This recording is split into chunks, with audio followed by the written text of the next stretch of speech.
en el libro de Apocalipsis.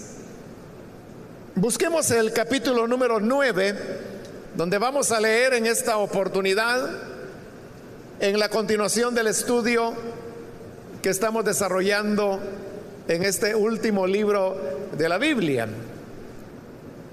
Leemos entonces la palabra de Dios en el libro de Apocalipsis capítulo 9, versículo número 1 en adelante. Tocó el quinto ángel su trompeta, y vi que había caído del cielo a la tierra una estrella, a la cual se le entregó la llave del pozo del abismo. Lo abrió, y del pozo subió una humareda como la de un horno gigantesco, y la humareda oscureció el sol y el aire. De la humareda descendieron langostas sobre la tierra, y se les dio poder como el que tienen los escorpiones de la tierra. Se les ordenó que no dañaran la hierba de la tierra, ni ninguna planta, ni ningún árbol, sino solo a las personas que no llevaban en la frente el sello de Dios. No se les dio permiso para matarlas, sino solo para torturarlas durante 5 meses. Su tormento es como el producido por la picadura de un escorpión. En aquellos días, la gente buscará la muerte, pero no la encontrará. Desearán morir, pero la muerte huirá de ellos. El aspecto de las langostas era como de caballos equipados para la guerra. Llevaban en la cabeza algo que parecía una corona de oro, y su cara se asemejaba a un rostro humano. Su crin parecía cabello de mujer, y sus dientes eran como de león. Llevaban coraza como de hierro, y el ruido de sus alas se escuchaba como el estruendo de carros de muchos caballos que se lanzan a la batalla. Tenían cola y aguijón como de escorpión, y en la cola tenían poder para torturar a la gente durante 5 meses.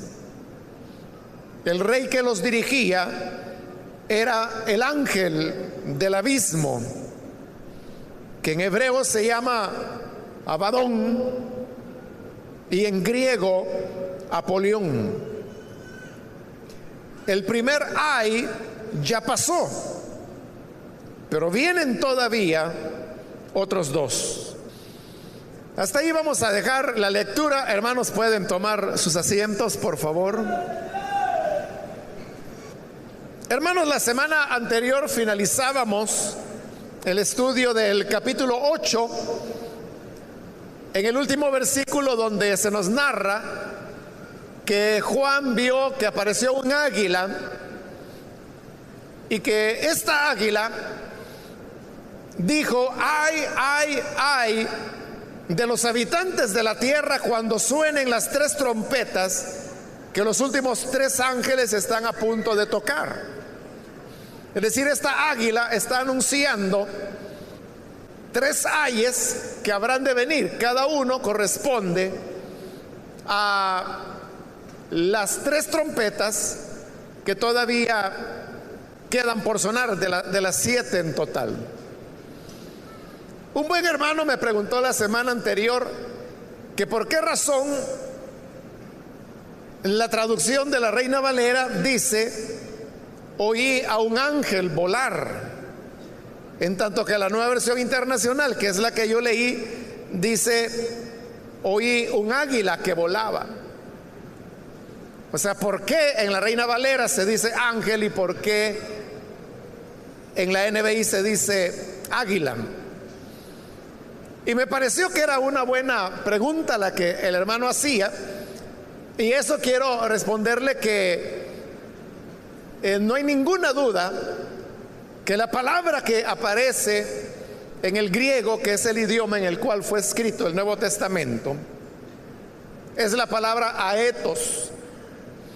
Y aetos solamente se puede traducir como águila, aunque recuerde que la semana anterior yo le expliqué que no es específicamente águila, sino el hecho que tanto a las aves, tanto al buitre como al águila, se le da el mismo nombre de aetos en el griego.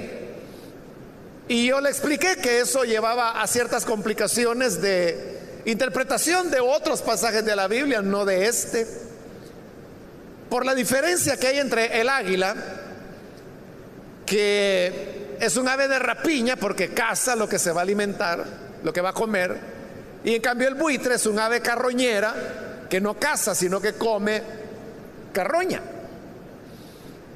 Pero nunca la palabra aeto se traduce ángel. Para ángel en griego pues es bastante parecido a la palabra ángelos, y no aparece ahí.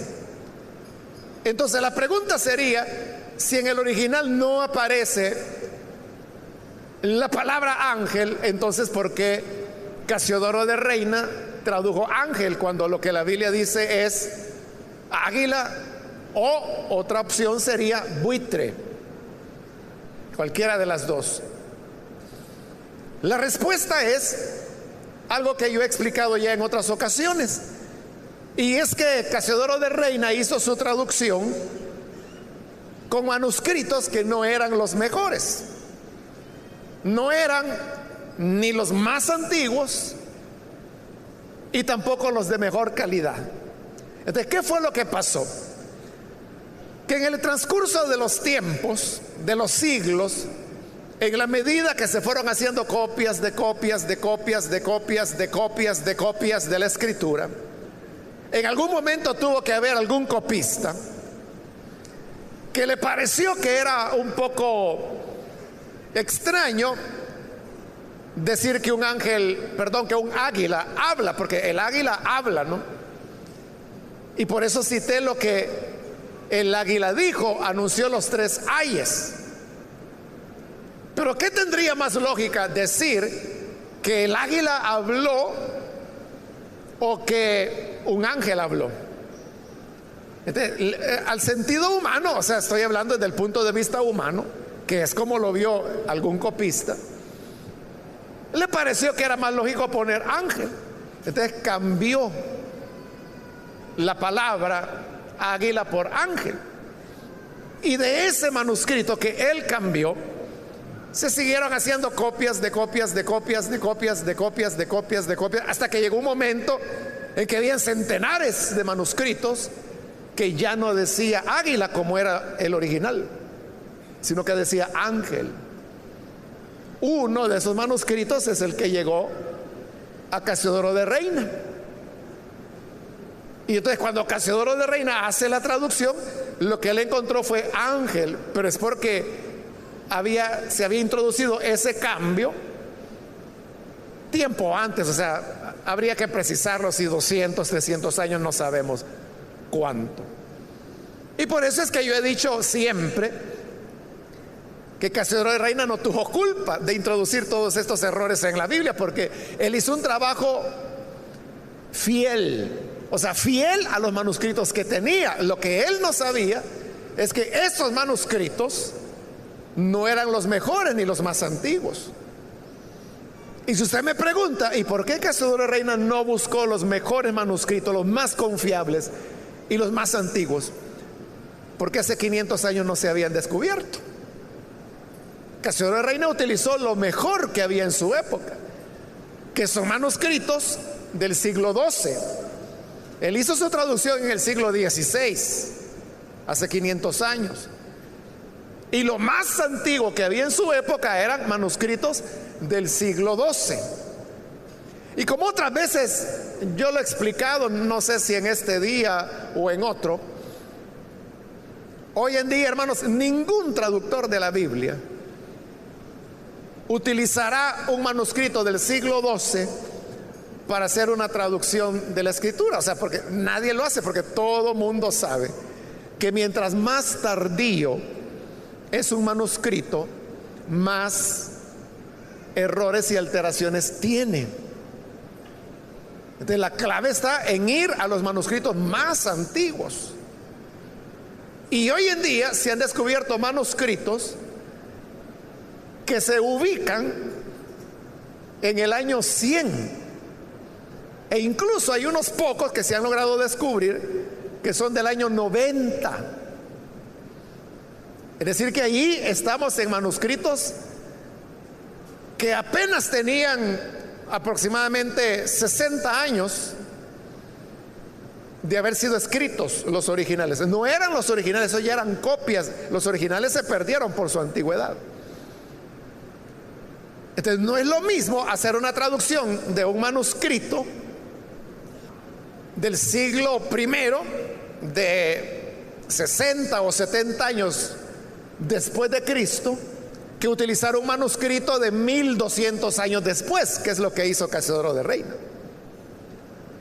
Entonces la gente tiene una mentalidad equivocada, porque la gente dice, no, la Reina Valera es la antigua, esa es la más auténtica, porque creen que el hecho de que tenga 500 años que fue hecha esa traducción la hace más veraz, y no es así, es lo contrario, porque mientras más antigua es, se basa en manuscritos cada vez menos fieles, pero mientras más reciente es, entonces se basa en manuscritos que son verdaderamente más antiguos. Por ejemplo, la NBI es una traducción que va a cumplir como 30 años, es decir, es nueva, ¿no?, de haber sido hecha.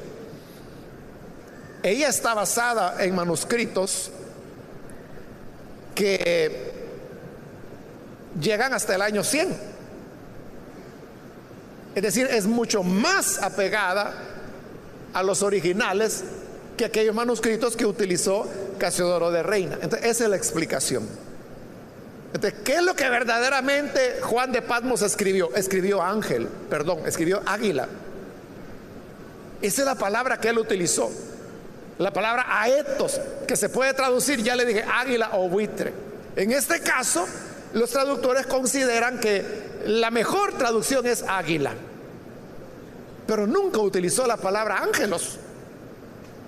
Ese fue un cambio que fue introducido en algún momento, y que claro, Casiodoro Reina no lo sabía, porque ¿contra qué lo iba a comparar Casiodoro de Reina?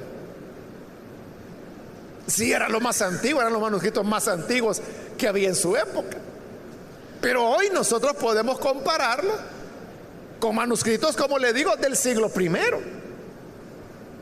Y entonces lo que diga aquello que es lo más antiguo y lo más próximo a los originales es lo que realmente tendrá validez. Entonces la gente, que es bien sencilla, ¿verdad?, en su manera de pensar, que no, tampoco piensa mucho, entonces se confunden, y cuando ven la NBI que dice, pero mire, aquí le han cambiado a la Biblia, aquí dice águila, y la Biblia lo que dice es ángel. La Biblia no dice ángel, la traducción Reina Valera es la que dice ángel.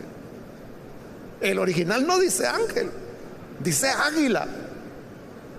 ¿Y yo cómo puedo saber que el original dice eso? Yendo al original. Es decir, hay que ir al Nuevo Testamento griego, que el que le interese está a la venta y lo puede comprar. Contra eso es lo que tenemos que comparar, no una traducción con otra. Entonces realmente lo que la NBI está haciendo es corrigiendo un error.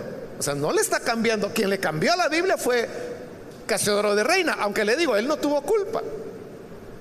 Realmente no fue Casiodoro de Reina el que le cambió. El que le cambió fue ese copista, que a saber quién fue, ¿verdad?, y a saber en qué país y a saber en qué época, que a él, a su criterio humano, le pareció que era más lógico que un ángel hablara a que un águila hablara. Entonces cambió la palabra.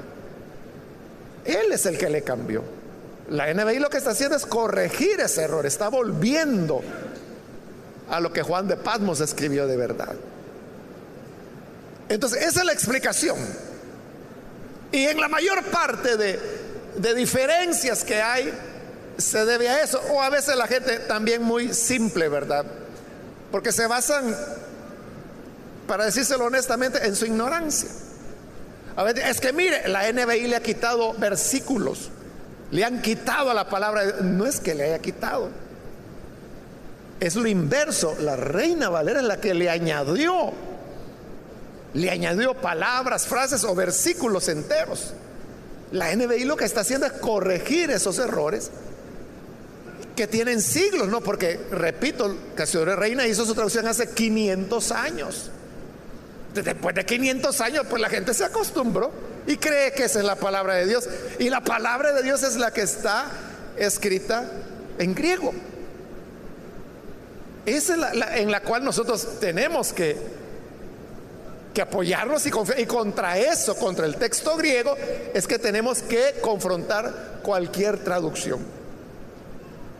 Cuando el hermano me hizo esa pregunta, yo no había reparado que en una dice ángel y que en la otra dice águila. Pero cuando él me hizo la pregunta, y yo qué explicación le podía dar, fui a agarrar mi Nuevo Testamento griego, busqué el pasaje a ver qué decía ahí. O sea, porque ahí está la verdad. Y encontré que la palabra que aparece es aetos,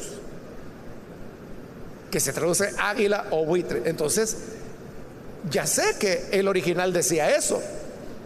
Pero luego, examinando el aparato crítico del Nuevo Testamento, fui descubriendo eso, que la palabra ángel fue introducida siglos después por algún copista, y que hay un grupo, diríamos, pequeño de manuscritos recientes, podríamos decir, que dice ángel. Pero los más antiguos y la inmensa mayoría y los más confiables, que es lo más importante, dicen águila. Bien, habiendo aclarado eso, tenemos ahora, hermanos, que el primer ay que el águila anunció se va a desatar ahora, que es la quinta trompeta. Y dice el capítulo 9: tocó el quinto ángel su trompeta. Recuerda, son 7 ángeles, 4 la tocaron ya, hoy viene el quinto. Y vi que había caído del cielo a la tierra una estrella, a la cual se le entregó la llave del pozo del abismo. Entonces vea, es una estrella, dice, que cae del cielo. Pero luego vamos a ver a esta estrella haciendo acciones, como por ejemplo que se le entrega una llave.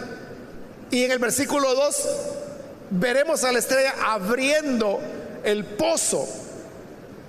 Entonces yo le diría, a una estrella se le puede entregar una llave, o una estrella puede abrir un pozo, quitar llave y abrir una puerta. Obviamente que no. Entonces es claro que se está utilizando un lenguaje simbólico. Pero ¿qué simboliza la estrella?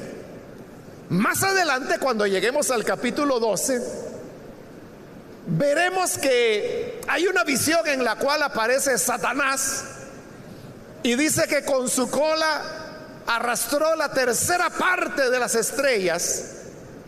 Y sabemos que en ese pasaje las estrellas están representando a ángeles, y la tercera parte que arrastra a Satanás son los que de ángeles se van a transformar en demonios. Significa entonces que las estrellas son una figura de ángeles. Por lo tanto, esta estrella que cae podríamos interpretar lo que es un ángel. La gran pregunta, que todavía no se puede responder con certeza, es que si este es un ángel de Dios o si es un ángel caído. Si fuese caído, estaríamos hablando de un demonio. Pero bien, le digo, es un detalle que los especialistas hasta hoy pues todavía no han llegado a un acuerdo. Pero las dos posibilidades están ahí. Y en el fondo, hermanos, no es importante. Si fuera un ángel de Dios, pues es lo que vemos a cada momento en Apocalipsis Dios encomendando diversas misiones a sus ángeles. Y si fuera un demonio, aunque no hay ningún otro caso en la Biblia en el que a un demonio Dios le asigne una misión como esta de ir a abrir el abismo, no obstante estaría demostrando que Dios tiene control hasta del diablo, hasta de los demonios, y que Él cumple su voluntad incluso con la instrumentalidad de los mismos espíritus inmundos. Entonces, sea una interpretación o la otra, realmente no es trascendente. Ahora, se nos dice que a esta estrella se le entregó la llave del pozo del abismo, es decir, que hay un abismo que tiene un pozo que a su vez tiene una llave. Entonces, ¿qué es el abismo? Esa es la primera vez que se utiliza la palabra abismo en el Apocalipsis, pero seguirá apareciendo.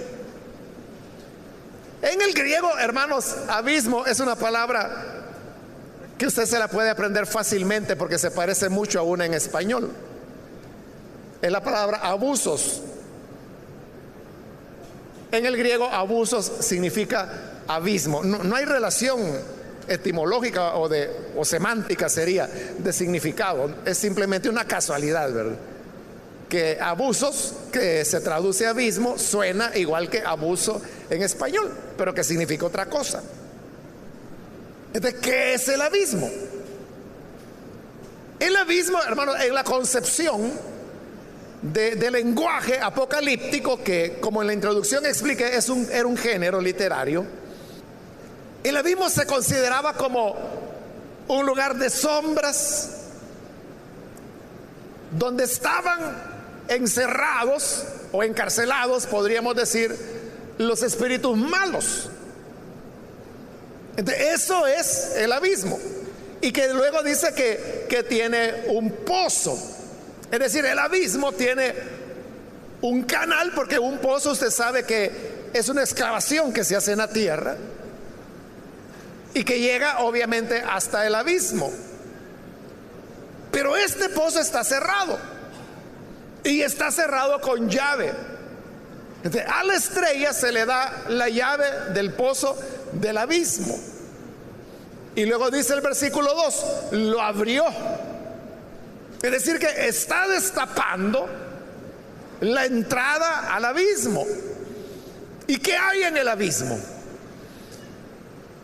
La carta de Judas, en el versículo 6, nos explica un poco del abismo y nos dice que a aquellos ángeles que no guardaron su dignidad o su posición de autoridad, y se está refiriendo a los ángeles que se rebelaron al principio con Satanás, dice que el Señor los ha encerrado en prisiones de oscuridad. Ese es el abismo.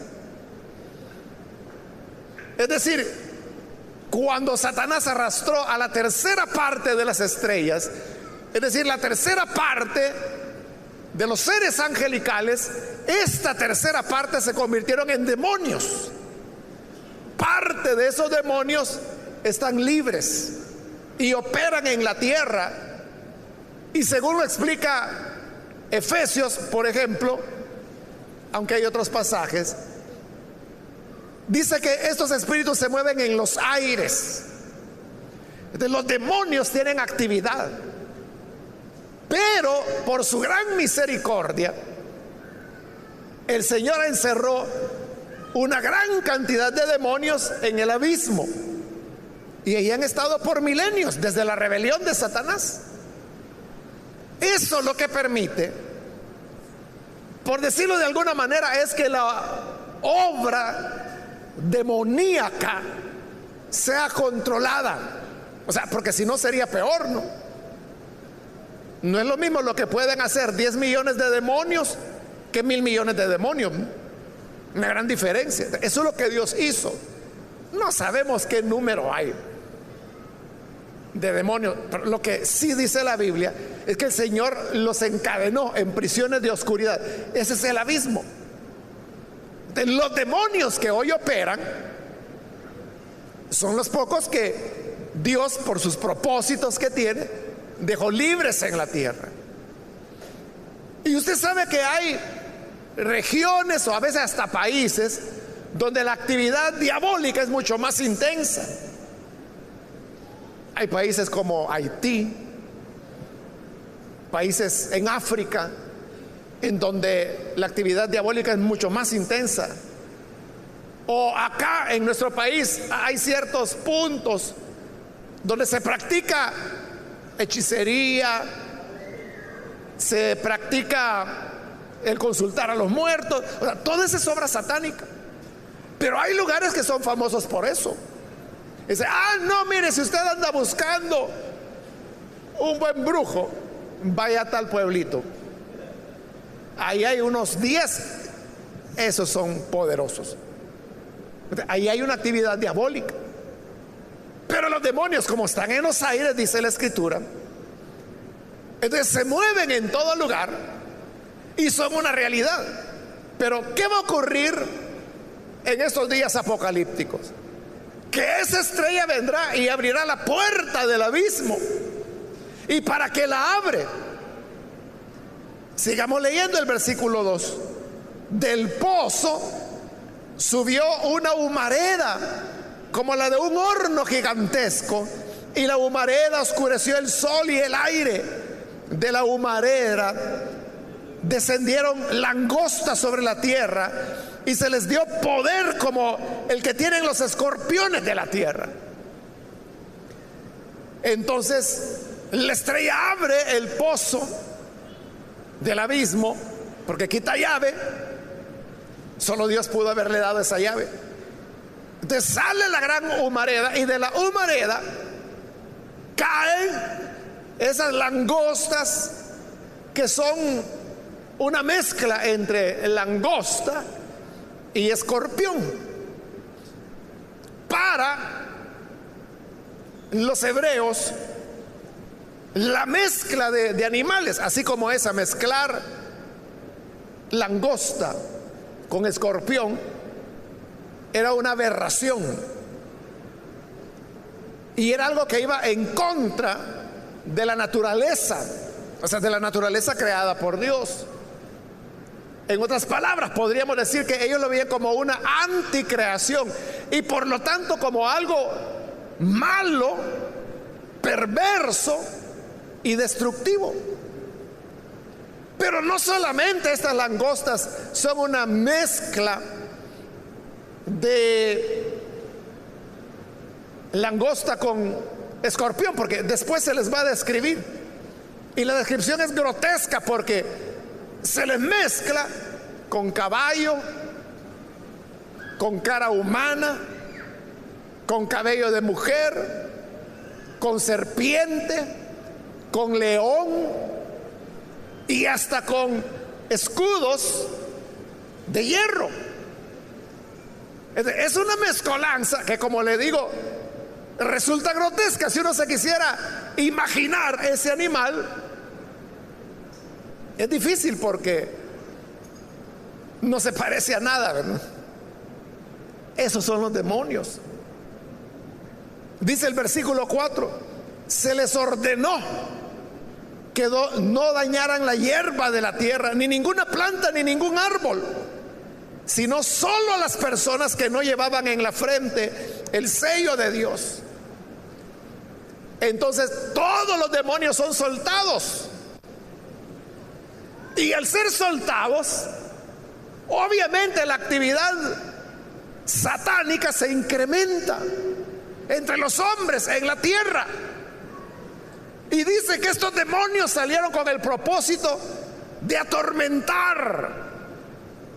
No se les permitió, dice, dañar la hierba verde, que es lo que come la langosta, ¿no? Ni ningún árbol, que es lo que come la langosta, sino que solamente atacaran a los hombres, pero aquellos que no tenían el sello de Dios en sus frentes.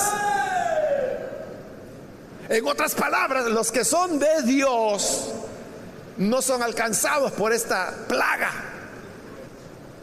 igual que ahora, el que es nacido de Dios y tiene la morada del Espíritu Santo, no hay demonio que lo pueda destruir o atacar. No lo puede poseer. Satanás y sus demonios nos pueden tentar. Si tentaron al Hijo de Dios, ¿cómo no nos van a tentar a nosotros? Podrían opresionarnos, colocándonos temores,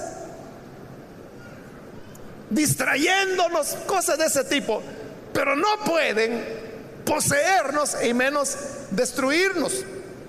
Lo mismo ocurrirá ahí, porque dice: vayan y ataquen a los hombres, excepto los que tienen el sello de Dios en sus frentes.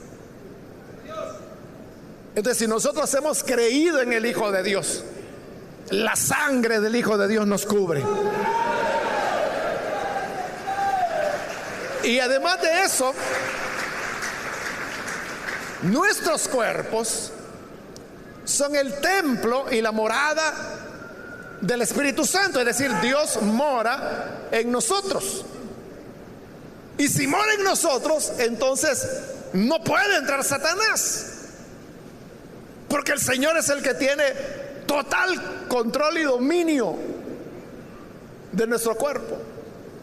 Por eso, hermanos, es que nosotros no debemos temer. Como le digo, Satanás lo puede afligir, lo puede poner nervioso, lo puede distraer.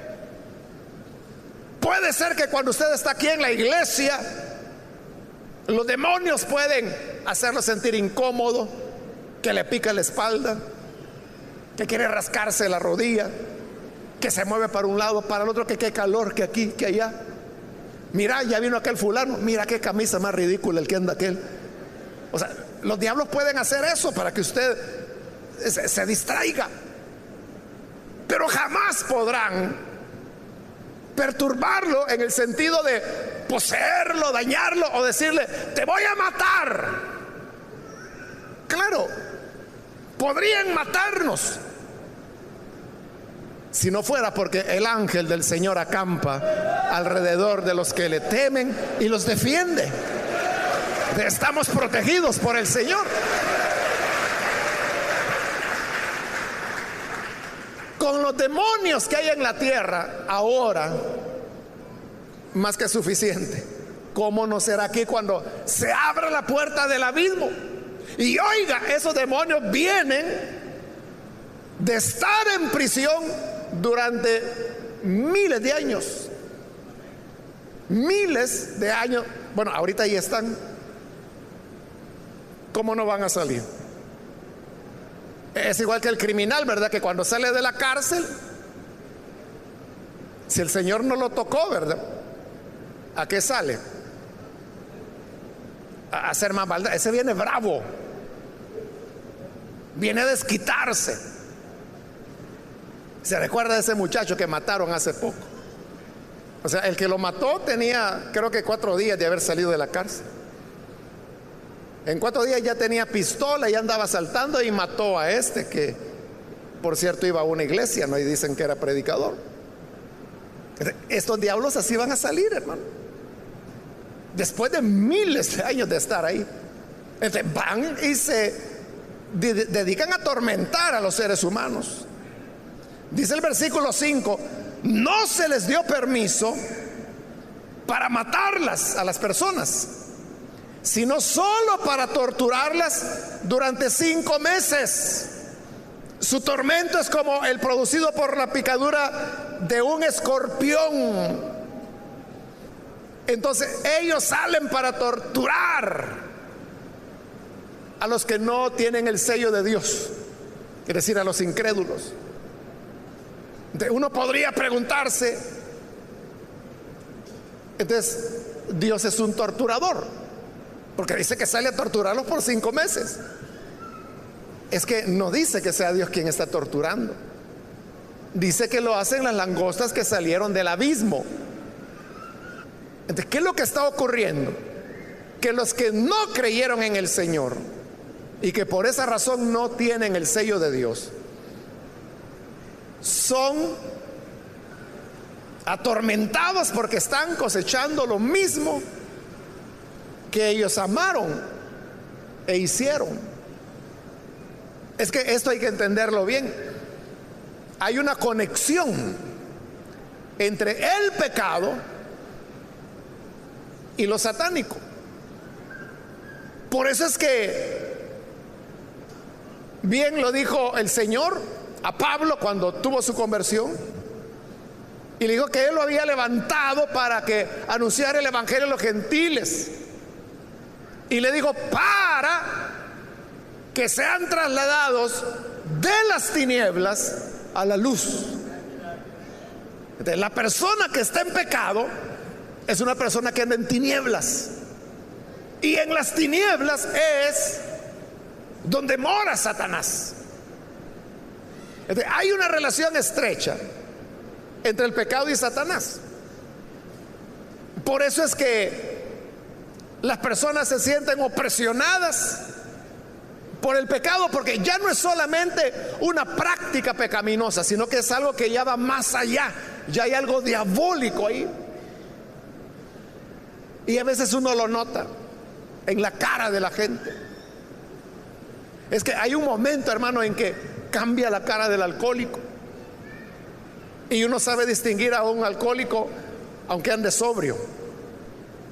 Entonces, ahí es cuando ya cae bajo la trampa y el control de los espíritus inmundos. Y lo mismo ocurriría con alguien que practique brujería, o que sea idólatra, o que sea inmoral. O sea, en el rostro la gente puede traslucir pecado, lascivia, odio. Usted sabe que hay gente que en su cara se le ve la maldad. Ahí no es solamente una cuestión humana. O sea, ahí hay de por medio una acción satánica.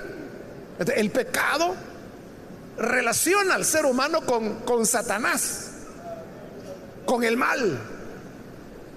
Y por lo tanto, cuando el hombre hace el mal, lo que va a cosechar es lo que él mismo escogió. Escogió el mal, hacerse amigo de las fuerzas diabólicas. Las fuerzas diabólicas después le van a dar su caramelo, y este es su caramelo, porque eso es lo que ocurre con las personas que se involucran en pecados, que hay un momento en que el pecado mismo comienza a torturarlos. Su tortura es el pecado que escogieron. El camino de desobediencia que ellos seleccionaron es el que se convierte en su torturador. Por eso es que acá estas langostas salieron para torturarlos durante 5 meses. El tormento era espantoso, porque el tormento del pecado es doloroso. Tan doloroso es que dice el versículo 6: en aquellos días la gente buscará la muerte, pero no la encontrará. Desearán morir, pero la muerte huirá de ellos, porque ante el tormento diabólico ellos desearán mejor morirse, pero ni ese alivio les será concedido, porque dice que la muerte huirá con ellos, huirá de ellos. Y en ese caso el vivir para ellos es más tormentoso que el morir. Entonces piense usted en lo terrible que es cuando viene la cosecha del pecado, que la gente dice: no, yo mejor me quiero morir, y ni la muerte los quiere. Por eso es que hay tantas personas que se han quitado la vida. Usted sabe que entre los policías hay un alto índice de suicidios. Y entonces a veces la gente dice: y bueno, ¿y por qué los policías se matan? ¿Será que están decepcionados? ¿Será que les pagan muy poquito? Sí, les pagan poquito, pero también hay otra gente que les pagan poquito y no se matan. ¿Sabe cuál es la razón? Que tienen un arma, nada más. Si toda la gente tuviera armas, tendríamos una epidemia de suicidios terrible. Pero ¿por qué la gente se quita la vida? Porque para ellos la muerte es un alivio en relación al infierno que están viviendo. infierno creado por su mismo pecado, porque tienen más de lo que ellos aman. El que ama la violencia cosecha la violencia. El que ama la muerte recibe la muerte. El que ama el engañar a los demás será engañado. Todo lo que el hombre siembra cosecha, y todo se le regresará. Y cuando regresa es esa tortura, que ahí en el caso de Apocalipsis es por 5 meses, pero es una tortura tan terrible que desean la muerte, y la muerte huye de ellos. Normalmente es al revés, ¿verdad? Las personas huyen de la muerte. Aquí la muerte es la que huye de las personas. Del versículo 7 en adelante se nos describe cómo son estos demonios. Fíjese que es la descripción más detallada que tiene el libro de Apocalipsis, comparable únicamente con la descripción que en el capítulo 1 se nos hizo del Señor Jesús. A ningún otro ser se le va a dar tanto detalle como el que vamos a encontrar aquí. Dice el 7: el aspecto de las langostas era como de caballos equipados para la guerra. Ahí viene donde lo que le decía, que mezcla, ¿no? Langostas ahora con caballos, dice. Llevaban en la cabeza algo que parecía una corona de oro, y su cara se asemejaba a un rostro humano. O sea que ella tiene de langosta, ella tiene de caballo y ella tiene de humano. 8 dice: su crin parecía cabello de mujer, y sus dientes eran como de león. Ahora se le añade el cabello de mujer y los dientes de león. Sigue la descripción y dice en el 9: llevaban corazas como de hierro, y el ruido de sus alas, o sea que tenían alas, se escuchaba como el estruendo de carros de muchos caballos que se lanzan a la batalla. Tenían cola y aguijón como de escorpión, y en la cola tenían poder para torturar a la gente durante 5 meses. Se nos vuelve a repetir. Ahora, aquí, hermanos, no se trata de tratar de descubrir el significado de cada uno de estos detalles, porque uno se puede perder. Hace décadas, hermano, creo que tuve que haber leído en algún lugar de alguien que decía que estas langostas que tenían el cabello largo como de mujer, decía esa persona, esos son los hippies, decía. Porque en esa época estaban de moda los hippies, o sea, los hombres que andaban pelo largo. Pero no tenía absolutamente nada que ver con los hippies. Los hippies pasaron, la moda pasó, pero ahí sigue estando la escritura, ¿no? Por eso le digo, no se trata tanto de ir a los detalles. Entonces lo que tenemos que ver es el cuadro completo. ¿Y cuál es el cuadro completo de ese aspecto que se está ahí describiendo? Como le dije, es un aspecto grotesco. Es como una criatura que no se parece a nada, una mezcla de langosta, de escorpión, de caballo, de león, de rostro humano, de mujer, de coraza de hierro, de cola de escorpión. O sea, ese cuadro, podríamos decir, es un monstruo. ¿De qué nos habla ese monstruo? De la monstruosidad moral que tienen los demonios. Es decir, los demonios son monstruos morales, perversos. Por eso es que la escritura le llama espíritus inmundos, porque delante de Dios son inmundos, e incluso para el hombre resultan ser inmundos. Entonces, cuando la gente se puede confundir y dice, es que mire, el diablo lo describen como lo pintaban allá en la Edad Media, ¿verdad?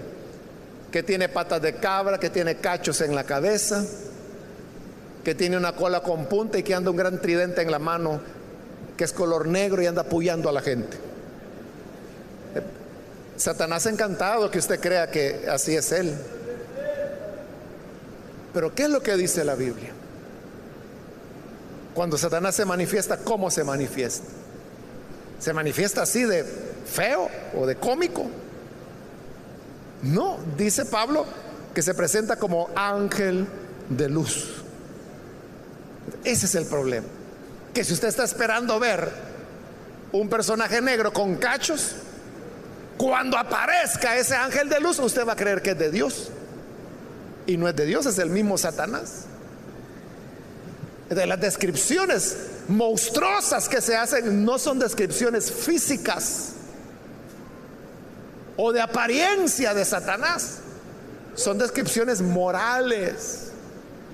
Es decir, él es un monstruo moral, en él no hay rectitud. Por eso dijo el Señor, él es el padre de mentira. Y cuando habla mentira, de su propia naturaleza está hablando, porque esa es la naturaleza de él, mentir. Satanás nunca dice la verdad. Por eso es que no hay que ponerse a platicar con diablos. Todo lo que le digan será mentira. Sí, hay gente que lo hace. Cuando están echando fuera un demonio, de repente el demonio empieza a hablar en la pobre persona poseída. ¿Y vos cómo fue que entraste ahí? Ah, pues fíjate que yo iba un día por la calle y yo me le metí. ¿Y de dónde venías? Pues venía por ahí de dar una vuelta. ¿Y desde cuándo estás en la tierra? Yo estoy desde el inicio de las cosas.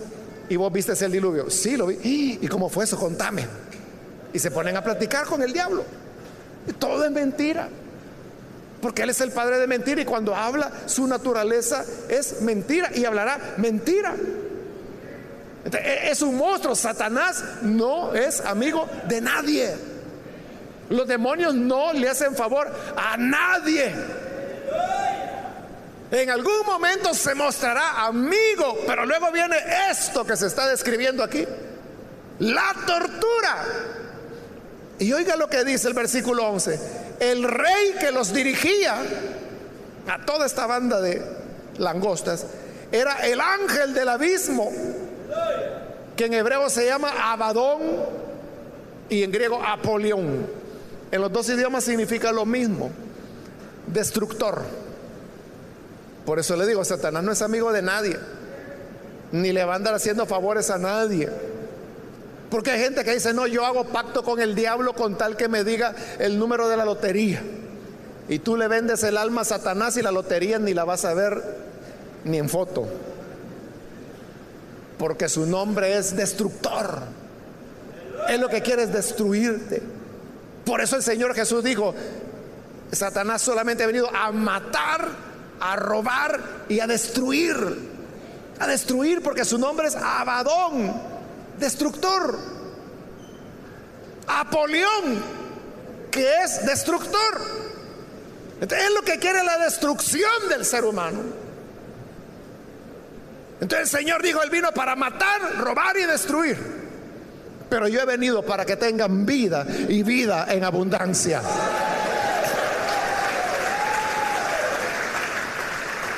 Son diferentes las ofertas, voy a decir, de Satanás y de Jesús. La oferta de Satanás es robo, destrucción, muerte. Jesús le ofrece vida. Entonces, ¿cuál camino es el que usted escogerá? Y termino con el versículo 12, donde dice: el primer ay ya pasó, pero vienen todavía otros dos. Los ayes que el águila anunció. Ya pasó el primero, que fue la quinta trompeta, pero faltan dos más.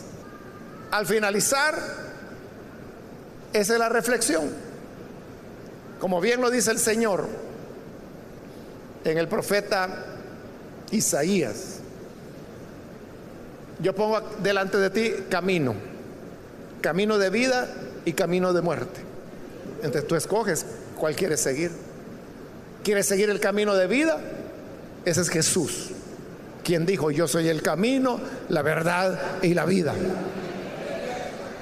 ¿Prefieres el pecado? Entonces, sigue el camino del pecado, que es el camino de Satanás, el cual es ladrón, asesino y destructor. y quien dirige a los demonios se llama Abadón o Apolión, el destructor. ¿Quieres irte con el destructor? Cosa tuya. Pero si quieres al Salvador, Él es Jesús, y hoy es un buen día para poderle recibir.